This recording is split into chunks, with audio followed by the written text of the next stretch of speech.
bus goes open and shut, open and shut. Carter, you are 2 years old now, Open and shut. and you are wild and fun and so loving. But things weren't always this easy, and this is your story. Can you read me this book with me? Let's see what's inside. Open. Everything seemed normal until my 20-week ultrasound. Julian, who's this? Carter. NTT tube. That's Carter. Yep, that tube that gave him oxygen. In his nose? In his nose, yes. The ultrasonographer left the room. I mean, I'm a nurse, so I knew something was wrong. On the left side, where Carter's lungs should be, instead bowel and his liver had moved up from his abdomen into the lung cavity. And that is called a congenital diaphragmatic hernia. We had to explain to the family that there was a 1 in 3 chance that Carter would not survive after he was born. We knew that he would need surgery, but we didn't really know what was involved. In Carter's case, it looked like it was going to be more severe, doing a big operation where we're trying to reduce all of this intestine, stomach, liver, spleen out of the chest and back into the abdomen. It was obvious that it was going to take very intensive care. It was very like the world started spinning and like the walls crumbled. We weren't expecting anything like this. The day you're born is both the most exciting day, but it could potentially be the most dangerous day in your life as well. Occasionally, such as in the case of Carter, we already anticipate that that newborn will have medical challenges. So anticipating these deliveries is very, very important. Carter was a beautiful, well-developed, crying, screaming baby. And then the real, challenges of his diagnosis set in. He was on the maximum ventilator support. The next step after that is basically full heart and lung support, and that's the ECMO machine. ECMO, extracorporeal membrane oxygenation, is essentially a bypass machine when the baby's heart and/or specifically the lungs are too sick. We have a machine do the work for the lungs and the heart.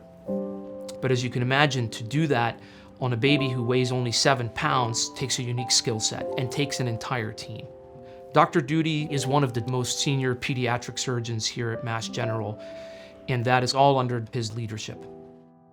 Carter had a pretty rough first week of his life, and he hadn't even had surgery yet. And then on day 7, his heart stopped. Carter's heart stopped. The newborn heart is an extraordinary engine, and it's hard to stop. Does it happen? I would say rarely. It does happen, and we're prepared to address the problem. I was on the other side of the curtain, and I could hear Dr. Duty doing compressions. And running through the code as a nurse, I knew what was happening, but as a mom, I just wanted to be there. And then I heard the defibrillator go off, and it worked. Carter was supposed to be going down to the main operating room for repair, and he was showing that he was struggling a little bit. And so in this case, the operating room came to him. So Carter's operation was actually done in the newborn intensive care unit. Carter did well with the surgery, and having the abdominal organs out of the chest, we were hopeful that that would allow the lungs to expand normally and that Carter's heart would be able to start doing all the work by itself. But we weren't exactly sure how it was going to go. After Carter's surgery, Dr. Duty came out and told us how surgery went and what he was expecting, and he said it's going to be a rough night. Around 4 o'clock in the morning, I received a call that Carter was really beginning to struggle. So I came in to see how Carter was doing, and then I talked to Shane and Liz about the possibility of going back on ECMO. I felt that it was likely his only chance. Dr. Duty came in and sat down with us and said, it doesn't look good. He had, I think, like a 3% chance of surviving. There was a moment where I wasn't sure if Carter was going to make it. But when we went to position Carter in the ECMO position, his oxygen saturation came back up. I think all of us looked at the machine and said, what happened? It was amazing. He was telling us he's still fighting.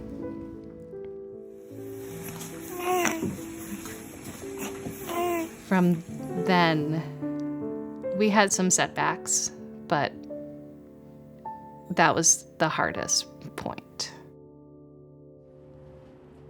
When a baby's born, holding is really, really important. Unfortunately, in Carter's critically ill condition, his mom didn't get a chance to hold him until he was actually 4 weeks old. It was an honor to be Carter's nurse. NICU aunties is what we call ourselves. And numerous times we would have the angel eye camera on Carter, and we would leave little love notes, we would call it, for Elizabeth, Shane, and Julian. The nurses in the NICU at Mass General were over the top amazing. Carter's course was very complicated, but he has done remarkably well. It takes an entire team doing everything they possibly can, as well as they possibly can, to achieve that outcome. So Carter was in the hospital for a total of 77 days, and he spent 68 days in the NICU. Wow! Say hi, brother. Very nice, gentle. Should we bring him home, honey? It has been almost 2 years since he's been out of the hospital. He's really come into his own. Yeah, he's motivated and determined to get what he wants. When we see a little one that had a hard go of it and doing so well and thriving is always a very special moment. Carter's going to play sports. He's going to go to college. He's going to be a doctor, I hope.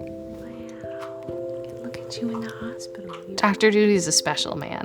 You can tell he really cares. The biggest thing that Mass General for Children gave us was having all the specialists working together as a team. From the original diagnosis through every procedure he had, everybody was in one place, and that really took a lot of the burden off of us. I can't imagine having gone through this at any other hospital. It just felt like family.